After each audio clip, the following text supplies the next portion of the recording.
Hello friend, B के पचहत्तर class में आप सभी का स्वागत है। आज हम लोग पढ़ते हैं संसाधन, कक्षा 10 का जियोग्राफी है। पहला चैप्टर क्या है? संसाधन। हम लोग ये पढ़ते हैं, देखिए संसाधन किसे कहते हैं। संसाधन हमारे पर्यावरण में उपलब्ध हर वह वस्तु संसाधन कहलाती है। जैसे ये हमारे क्या मार्कर है, ये लिखने का काम करता है, तो ये भी क्या है? एक संसाधन है। जैसे कि जिसका इस्तेमाल हम अपनी आवश्यकताओं की पूर्ति के लिए कर सकते हैं, वो हमारा क्या कहलाता है? संसाधन कहलाता है। जिसे बनाने के लिए हमारे पास प्रौद्योगिकी जैसे कि मशीनों का काम और जिसका इस्तेमाल सांस्कृतिक रूप से मान्य है। जैसे हमारे जो आंखों से दिखाई दे रहा है, जो हमें जितने भी वो हमें क्या दिखते हैं? संसाधन। जैसे हमारा क्या हो गया, ये जो फोन है, इससे हम क्या पढ़ने का काम करते हैं, ये भी हमारा एक क्या है? संसाधन है।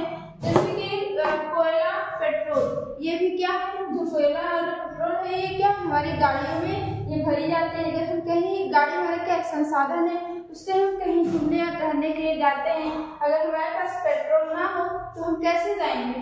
ये भी हमारा क्या है? संसाधन है।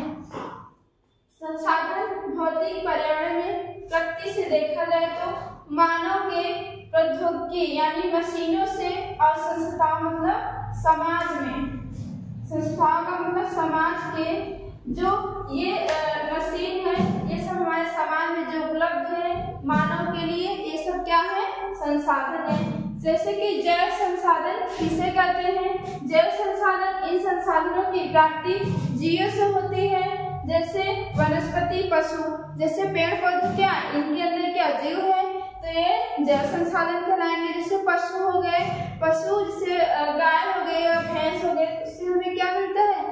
दूध। हमें वो भी क्या एक संसाधन है, उसे क्या बोलेंगे? जैव संसाधन। वनस्पति या पशु जिसमें जान हो या जीव हो, उसे हम बोलते हैं जैव संसाधन। अजैव संसाधन किसे कहेंगे? वह संसाधन जो निर्जीव वस्तुओं से प्राप्त होती है, जिससे धातु, चट्टान, ये पत्थरों से या किसी खदानों से निकलती है। धातु, चट्टान इसके क्या है? निर्जीव है, इसके अंदर जान नहीं होती, निर्जीव वस्तु है। ये निर्जीव वस्तुओं को हम क्या बोलते हैं? अजैव संसाधन। जैसे नवीकरणीय संसाधन किसे कहते हैं और अनवीकरणीय संसाधन किसे कहते हैं? नवीकरणीय संसाधन और अनवीकरणीय संसाधन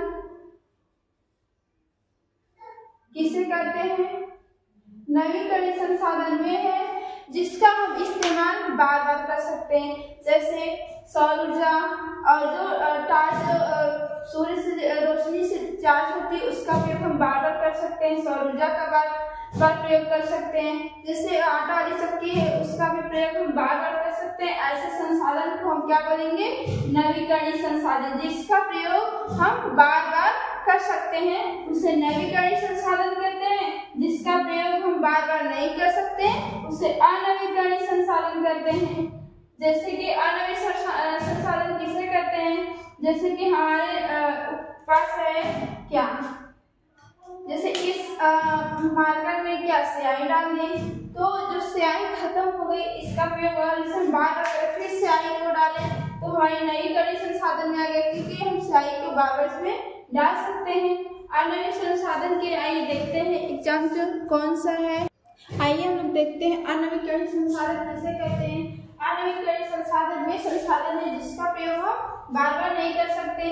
ये संसाधनों को इकट्ठा करने में हमें करोड़ों वर्षों का समय लग जाता है। जैसे क्या हो गया? पेट्रोलियम, जैसे क्या हो गया? पेट्रोल, प्राकृतिक गैस, कोयला, ये हमारा सब क्या है? अनवीकरणीय संसाधन। क्योंकि ये पेट्रोल और ये प्राकृतिक जो यहाँ पे गैस है, ये क्या, ये भी खत्म होने वाले हैं। इसको अभी सब लोग क्या निकालते जा रहे हैं।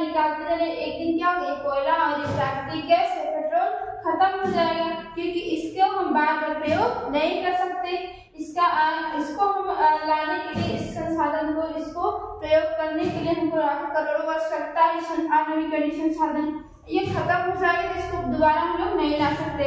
नवीकरणीय संसाधन क्या है? जैसे सौर ऊर्जा, सौर ऊर्जा को हम फिर से चार्ज करके उसको सूर्य की रोशनी से फिर से उसका प्रयोग कर सकते हैं। जैसे बिजली को हम फिर से बना सकते हैं, विद्युत को हम फिर से उत्पन्न कर सकते हैं, लेकिन इन पेट्रोल और प्राकृतिक गैस और कोयला को हम फिर से उपयोग नहीं कर सकते। इसलिए क्या है, अनवीकरणीय संसाधन, और ये नवीकरणीय संसाधन का हम प्रयोग बार बार कर सकते हैं, अनवीकरणीय का प्रयोग बार बार नहीं कर सकते हैं। आइए बच्चों, हम लोग देखते हैं स्वामित्व के आधार पर संसाधनों के प्रकार। स्वामित्व के आधार पर संसाधनों के कई प्रकार, 4 प्रकार होते हैं: व्यक्तिगत संसाधन, समुदाय संसाधन, राष्ट्रीय संसाधन, अंतर्राष्ट्रीय संसाधन। हम लोग देखते हैं व्यक्तिगत संसाधन किसे कहते हैं। वैसे संसाधन व्यक्तिगत संसाधन कहलाते हैं जिनका स्वामित्व निजी व्यक्तियों के पास होता है, उसे हम क्या कहते हैं, व्यक्तिगत संसाधन।